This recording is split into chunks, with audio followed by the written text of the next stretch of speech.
ప్రభు అయిన యేసు క్రీస్తు ప్రశస్త నామంలో ఈ యవనస్తుల కూడికకు కూడి వచ్చిన యవనులైన మీ అందరికీ హోసనా మినిస్ట్రీస్ తరపున మీ అందరికీ హృదయపూర్వకమైన వందనాలు తెలియపరుస్తున్నాను. అందరికీ వందనాలు. ప్రభు మిమ్మల్ని అందరినీ దీవించి ఆశీర్వదించునుగాక. మరి ఇంతమంది యంగ్స్టర్స్ కదా ఇక్కడ కూడి ఈ రీతిగా ప్రభుని ఆరాధించడం అనేది ఇది నిజంగా పరలోకాన్ని తలపించే ఒక శుభ పరిణామం. లోకంలో కొన్ని స్టార్స్ ఉంటాయి, అన్ని ముసలి స్టార్లే. మీరంతా యంగ్స్టర్స్, ప్రకాశించడి తారలు. ఎందుకంటే మీకు చాలా భవిష్యత్తు ఉంది. మీరు సాధించవలసిన ఘనకార్యాలు ఎన్నో ఉన్నాయి. మీరు వెళ్ళవలసిన మార్గం సుదూరమైనది. దేవుడు మీకు ఇచ్చిన చక్కటి శ్రేష్టమైన అవకాశం. మీ కనుల ఎదుట సాధించలేనిది అంటూ ఏది కూడా లేదు. మీకు చేత కానిది అంటూ కూడా ఏమీ కూడా లేదు. మీరు బలహీనులు కాదు, మీరు బలవంతులు. మీకున్న వయస్సు, మీ మనసులో ఉన్న తపస్సు, అలాగే మీరు చేరుకొనవలసిన ఆ గమ్యం ఎంతో ఘనమైనది, శ్రేష్టమైనది. అందుచేత ఈ యవ్వన ప్రాయాన్ని సరిగా లీడ్ చేసుకోకపోతే, గైడ్ చేసుకోకపోతే, నడిపించుకోలేకపోతే చాలా పోగొట్టుకునే వాళ్ళు అవుతారు. ప్రకాశించవలసిన తారలుగా ఉండవలసిన వాళ్ళు, రజ్జువలల్లి పరిమళించవలసిన వాళ్ళు సతికిలబడితే అంతకంటే అవమానకరమైనది, దుర్లభమైనది మరొకటి లేదనేది మీరు గుర్తించాలి. ఏదో యవనస్తుల కూడికలో పాలు పొంది మరి ఒకరినొకరు పలకరించుకుంటూ, ఒకరికి ఒకరు పరిచయాలు చేసుకుంటూ, ఒకరి ఫోన్ నంబర్లు ఒకరు తీసుకొని తర్వాత మనం మిస్డ్ కాల్స్ ఇచ్చుకుందాం అనుకుంటే మిస్ అయిపోతారు. ఇది మీ ఆధ్యాత్మికమైన జీవితానికి ఒక చక్కటి పునాది వేసుకొనవలసిన శుభతరుణం. శ్రేష్టమైన సందేశం మీకు అందిస్తారు దైవజనులు. ప్రతి మాట ఆణిముత్యం. పుస్తకంలో, చేతి మీద, ఫోన్ బుక్లో కాదు, మీ మెత్తని హృదయాల మీద ఆ దేవుని మాటల్ని మీరు వ్రాసుకోవాలి. హృదయంలో వాక్యం ఉంటే మీ అడుగులు సరిచేయబడతాయి. పుస్తకంలో వాక్యం ఉంటే ఇంట్లో ఉంటుంది. నోట్బుక్లో వాక్యం రాసుకుంటే నోట్బుక్ ఎక్కడుంటే వాక్యం ఎక్కడుంటుంది.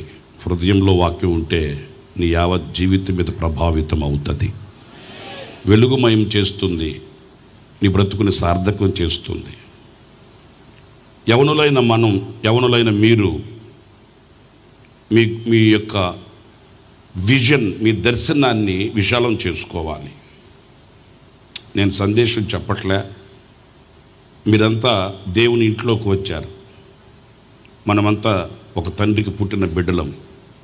ఆ భావనతోనే చెప్తున్నాను ఈ మాట. మీ హృదయాన్ని, మీ విజన్, మీ దర్శనాన్ని విశాలం చేసుకోవాలి. ఎందుకంటే మీరు వెలిగడి తారలు వంటి వారు, దేవుని చేతుల్లో వాడబడవలసిన వాళ్ళు,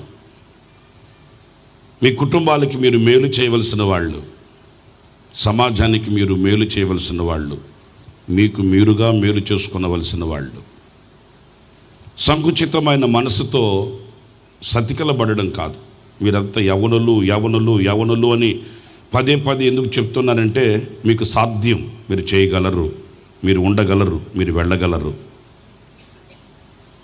మీ హృదయాన్ని కనుక మీరు విశాలం చేసుకొని ఉన్నతమైన వాటిల్ని ఆశించగలిగితే, ఆ ఆశించిన వాటిల్ని అనుగ్రహించడానికి ఆశ్చర్యకరుడు నీతోనే ఉంటాడు.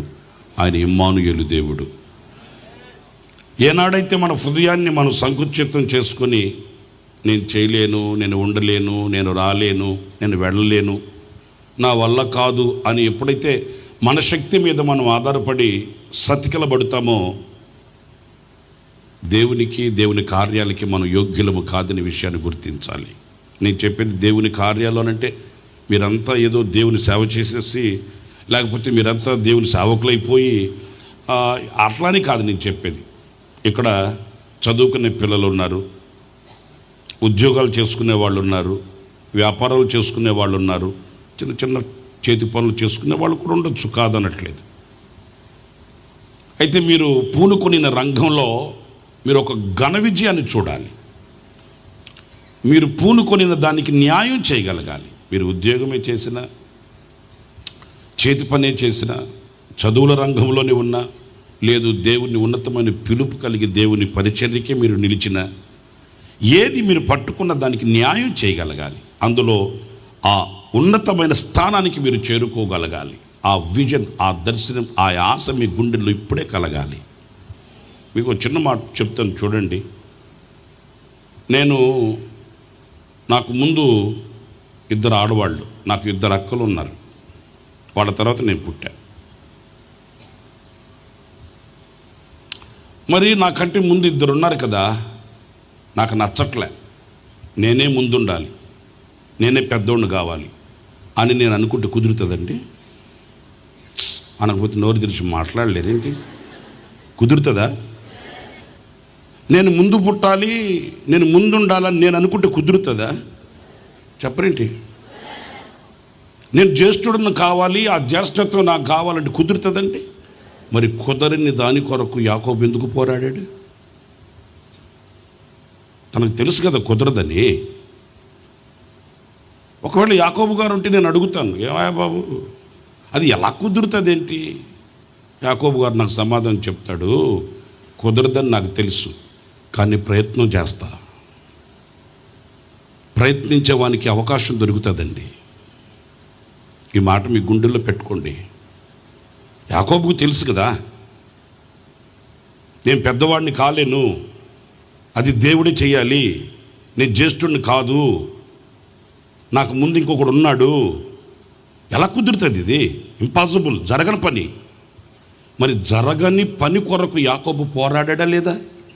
చెప్పండి, పోరాడా లేదా? పోరాడిన వ్యక్తికి అవకాశం వచ్చిందా లేదా? అవకాశంతో ఆశించింది పొందుకున్నాడా లేదా? మరి మనం ఎందుకు పొందుకోలేకపోతున్నాం? మనకు ఆ ఆశ ఉండట్లే, ఫిక్స్ అయిపోయాం. ఇది జాలే, అల్పమైన వాటి మీద దృష్టి పెట్టి అనవసరమైన వాటి కొరకు ప్రాకులాడి. మీరు ఆలోచించండి ఒకసారి, యవనస్తులు కదా, అంతా ఇంచుమించు చక్కగా చదువుకునే జ్ఞానం కలిగిన వాళ్ళు కదా, ఆలోచించండి. ఓ అసాధ్యమైన దానిని సుసాధ్యపరచుకోవడానికి తన ప్రయత్నాన్ని ఆపలేదు. ఎవరికైనా చెప్తే నవ్వుతారు, అరే నీకే పిచ్చి పట్టింది ఏంట్రా బాబు, నువ్వు 2వ వాడివి, నువ్వు మొదటోడివి ఎట్లా అవుతావు ఏంటి? అనేక మంది కృంగదీసి ఉంటారు కదా, వీడికి మెంటలు వచ్చింది, పిచ్చి పట్టింది వీడికి అని ఉంటారు కదా. కానీ యాకోబు తమ ప్రయత్నాన్ని ఆపలేదే. ఏనాటికైనా నేను చేరుకోగలను, అది సాధ్యమవుతుంది, అసాధ్యమైన వాటి కొరకు ఆశలు పెట్టుకున్నాడు, కలలు కన్నాడు. ఓనాడు అతనికి అవకాశం వచ్చింది, అవకాశాన్ని వాడుకున్నాడు, ఆశించిన దాన్ని అందుకున్నాడు. మీ యవన బ్రతుకులలో కూడా ఉన్నతమైన వాటి మీద మీ ఆశయం వెళ్ళాలి. ఎంతకీ CBZ బైక్ కొన్నామా, బైక్ ఎక్కామా, కాలేజ్ దగ్గరికి వెళ్ళామా, గురకా పని చేసామా, ఇది తప్ప ఇంకేముంది చెప్పండి? ఇదా నీ ఆశయం? నాకు కొంతమంది గురకా పని చేస్తుంటారు, టయానికి వెళ్ళిపోతారు కాలేజీ ముందుకి. ఆడు గురకా వాడు వాచ్మెన్ రాకపోయినా వీళ్ళే ఉంటారు, అన్ని పనులు వీళ్ళే చేసేస్తారు. ఇంట్లో పని చేసుకుంటే సరిపోద్దులే, మనకి చదువు సంధ్యలు మనకెందుకు వచ్చిన గొడవ, మనకు అంత అవసరం లేదు కదా అని అక్కడ లిమిట్ పెట్టుకుంటే ఎవడేం చేయలేడు. నీ ఆశయం ఉన్నతమైన వాటి మీదకి వెళితే ఆశీర్వదించడానికి, నీకు శక్తిని ఇవ్వడానికి, నువ్వు ఆశించిన దానికి అవకాశం ఇవ్వడానికి దేవుడు ఎప్పుడు సిద్ధంగా ఉంటాడు. నీకు చిన్న మాట కూడా చెప్పి ముగించేస్తా. నన్ను చూడండి, అక్కడేం చూస్తారు? కనులు మందగిలిన వాడై మడత మంచం మీద మడత శరీరంతో పాపం పడుకొని తండ్రి కొడుకుని పిలిచి చెప్పాడు, వేటాడిన మాంసం తీసుకుని వస్తే తిని నిన్ను ఆశీర్వదిస్తాను అని చెప్పాడు. ఎవరికి? ఏసావా? ఏసావు కాదు. సావేంటి? స్పష్టంగా మాట్లాడండి. మన తెలుగు వాళ్ళమే, ఇంగ్లీష్ వాళ్ళం కాదు. ప్రార్థన శాస్త్రవా అన్నా అనడానికి తెలుగు వాళ్ళు స్పష్టంగా మాట్లాడండి. పేర్లు కూడా ఏ షావు అంటారు. ఏ షావు, షావు కాదు, ఏ తల్లె, ఏసావు. కొంచెం ఈ మధ్య తెలుగు ఇంగ్లీష్ రెండు మిక్స్ అయిపోతున్నాయి. ఓకే, మాంసం తీసుకుని వస్తే భోంచేసి నిన్ను ఆశీర్వదిస్తాను అన్నాడు. వెళ్ళాడు. వెంటనే తల్లి ఎంటర్ అయిపోయింది. తల్లి ఎంటర్ అయిపోయి యాకోబుని పిలిచి యాకోబుకి విషయం చెప్పింది. ఇక్కడ మీరు గమనించండి, ఎందుకు తల్లి అలా ప్రవర్తించింది? ఎందుకు ప్రవర్తించిందంటే యాకోబు ఈ చిన్నవాడైన యాకోబు గుండెల్లో ఉన్న ఆశ ఏంటో తల్లికి తెలుసు. జాగ్రత్తగా వినాలి మీరంతా, సరదా కోసం కాదు. యాకోబు చిన్నవాడి గుండెల్లో ఉన్న ఆశ ఏంటో తల్లికి తెలుసు. వెంటనే తల్లి, అరే ఈడి ఆశ ఇది కదా, ఎప్పుడు జ్యేష్ఠుడు కావాలి జ్యేష్ఠుడు కావాలి జ్యేష్ఠుడు కావాలి, నేను ముందుండాలనుకుంటాడు కదా, వీడికి ఒక అవకాశం వచ్చింది ఇది అని వెంటనే తల్లి సహకరించింది. తల్లి సహకరించింది. వెంటనే యాకోబు దీవించబడడానికి, జ్యేష్ఠత్వాన్ని పొందుకోవడానికి కావలసిన వసతులన్నీ సమకూర్చింది. ఎందుకని? యాకోబు హృదయంలో ఉన్న ఆ వాంఛ, ఆ ఆశయం తల్లికి తెలుసు. ఒక్క మాట ఇక్కడ నేను మీతో చెప్పాలి. అలాంటి ఆశయం కలిగిన వారికి కుటుంబీకుల యొక్క సహకారం ఉంటుందండి, పెద్దల యొక్క సహకారం ఉంటుందండి. తల్లి వెంటనే గుర్తించే అవకాశాన్ని సద్వినియోగం చేసుకోవడానికి యాకోబును పురుకొల్పింది. మరి నిన్ను పురుకొల్పే వాళ్ళు ఎంతమంది ఉన్నారు? నిన్ను ప్రోత్సహించే వాళ్ళు ఎంతమంది ఉన్నారు? కడుపు కట్టుకొని, నోరు కుట్టుకొని, కడుపులో కాళ్ళు పెట్టుకొని, తినకపోయినా, కట్టనా, ఉండకపోయినా కష్టపడి రెక్కల ముక్కలు చేసి, రక్తాన్ని ఆవిరి చేసి, ఉన్న పైసలు తీసుకుని వచ్చి నీకు ఖర్చు పెట్టి నిన్ను ఒక ఉన్నత స్థితిలో చూడాలనుకొని కలలు కనే కన్న తల్లిదండ్రులు నీకు పెట్టుకొని ఆ అవకాశాన్ని నువ్వు ఎందుకు ఉపయోగించుకోలేకపోతున్నావు? ఉదయం మొదలుకొని రాత్రి వరకు వెళ్ళి మట్టి పని చేసి, చాకిరి చేసి, కండలు కరిగించి, కన్న బిడ్డల్ని కనుల ఎదుట ఒక ఉన్నత స్థితిలో చూడాలని కలలు కంటున్న తల్లి గుండెల్లో, తండ్రి గుండెల్లో ఎందుకు కుంపటి పెడుతున్నావు? వాళ్ళు ఎన్ని రోజులు కడుపు కట్టుకొని, నోరు కుట్టుకొని, ఆకలితో మంచినీళ్ళు తాగు పడుకుంటున్నారు మీకు తెలుసా? నీ ఆశయాలు దేని మీద? నువ్వు ఎక్కడికి వెళ్ళాలని, ఎక్కడ చేరుకోవాలని, ఉన్నతమైన వాటిని చేరుకోవాలని ఆశ నీకుంటే నీకు ప్రోత్సహించే వాళ్ళు లేరా? నిన్ను ప్రోత్సహించి ముందుకు తీసుకునే వెళ్ళేవాళ్ళు, సహకరించే వాళ్ళు లేరా? నీ ఇంట నీ తల్లిదండ్రులు ఉన్నారు, సంఘంలో సేవకులు ఉన్నారు, నీ మేలు కోరిన ఆప్తులు ఉన్నారు, ఆత్మీయులు ఉన్నారు. ఇంతమంది సహకారం నీ కొరకు ఎదురు చూస్తుంటే నువ్వు అల్పమైన వాటి మీద మనసు పెట్టి అక్కడ నిలిచిపోవడం ఏంటి? నీ కొరకు ఎంతమంది కలలు కంటున్నారో, నువ్వు ముందుకు వస్తే నీకు చేయూతనివ్వడానికి ఎంతమంది నిలిచి ఉన్నారో నీకు తెలుస్తుందా? తెలియట్లేదు. ఎంతకి ఆ సెల్ ఫోన్ ఒకటి పెట్టుకోవడం, అదే లోకమైపోయింది.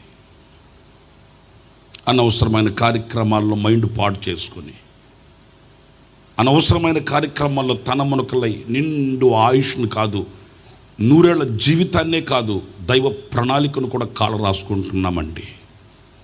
మీరంతా నా తమ్ముళ్ళు, నా చెల్లెలుగా భావించి, నా రక్త సంబంధికులుగా, దేవుని ఇంటిలో ఉన్న, ఒక ఇంట్లో ఉన్న సహోదరులుగా భావించి నేను ఈ మాట్లాడుతున్నాను, అధికారంతో కాదు. యాకోబు ఆశ ఎరిగిన తల్లి సహకరించింది. అవకాశం రాగానే వెంటనే ఆ తల్లి యాకోబుకు చేయవలసినవన్నీ చేసింది. ఎందుకంటే ఆ ఆశయం కలిగిన వ్యక్తి కదా. నేను అంటాను, అదే ఏసావుకి ఎందుకు చేయలేకపోయింది? అతనికి వీటి మీద ఆశ లేదు. ఎంతసేపటికి యూత్ మీటింగ్కి వచ్చామా, బయట కూర్చున్నామా, వాళ్ళ వైపు వీళ్ళ మొఖం చూసామా, ఆ సెల్ ఫోన్లో రికార్డ్ చేసుకున్నామా, సెల్ ఫోన్లో ఫోటోలు తీసుకున్నామా, సెల్ఫీలు తీసుకున్నామా, వెళ్ళామా? ఈ సెల్ఫీ పిచ్చే. కానీ మీరు ఆలోచించండి,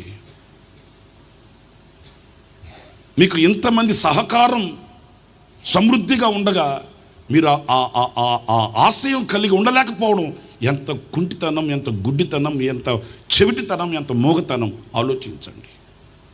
అంచేత నా హృదయపూర్వకంగా మిమ్మల్ని దీవిస్తూ మీ భవిష్యత్తు ఫలభరితంగా ఉండాలని మనసారా ప్రార్థిస్తూ, దేవుని వాక్యం మీ యొద్దకు వస్తుంది. తెరవబడిన హృదయంతో వాక్యాన్ని గుండెలో చేర్చుకోండి. వాక్యంతో మీ బ్రతుకును కట్టుకోండి.